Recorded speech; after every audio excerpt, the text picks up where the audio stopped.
जी रोटी खाकर भी हम सबको है पढ़ना, तब विकास करेगा देश ये अपना।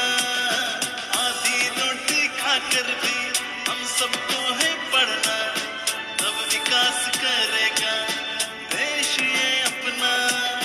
ज्ञान रूपी दौलत को पाके रहेंगे हम, ज्ञान रूपी दौलत को पाके रहेंगे हम। स्कूल चले हम, स्कूल चले हम, आओ मिलकर स्कूल चले हम, स्कूल चले हम, स्कूल चले हम, आओ मिलकर स्कूल चले हम। बिन जाएगा अधूरा ये जीवन, बिना ज्ञान रह जाएगा अधूरा ये जीवन। स्कूल चले हम, स्कूल चले हम, आओ मिलकर स्कूल चले हम।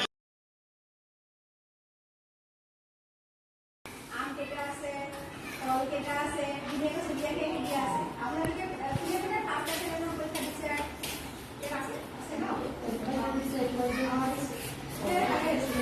এতিয়া আমি ফ'ৰ্থ টাইমৰ পৰীক্ষা পাতিম। এইখিনি বস্তু, এই বস্তুখিনি আটাইতকৈ সহজ বস্তু, আপোনালোকে শিকিব পাৰিব।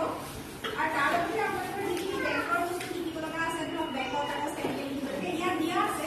কিন্তু ইয়াতে এইটো ভালকে আপোনালোকে ধৰিব নোৱাৰিব। সেইকাৰণে মই অনুৰোধ কৰিম, আমাৰ ভিডিঅ'টো আছে বা আমাৰ কামটো কেতিয়াবা যায় বেংকলৈ, তেতিয়া এখন এখন এক্সট্ৰা শ্লিপ লৈ আহিব। বা আপোনালোকৰ ঘৰৰ পৰিয়াল কোনোবা যাব নহয়, বেংকলৈ যায়, পুলিচলৈ যায়, তেতিয়া এখন শ্লিপ লৈ আহিব এক্সট্ৰাকৈ, আৰু সেইখন কেনেকৈ লিখে চাব, বেংকত গ'লে চাইনটো কেনেকৈ কৰিব লাগে, কোন জেগাত কৰিব লাগে, সেই নিৰ্দিষ্ট বস্তুখিনি শিকি ল'ব। আৰু আপোনালোকৰ দৈনন্দিন যিখিনি লাগে সেই জোখমাখকেইটা, যদি দোকানৰ শিকিব লগা হৈছে হিচাপ নিকাচকেইটা, প্ৰথমতে সেইকেইটা ওপৰত গুৰুত্ব দিব। তাৰপিছত লাহে লাহে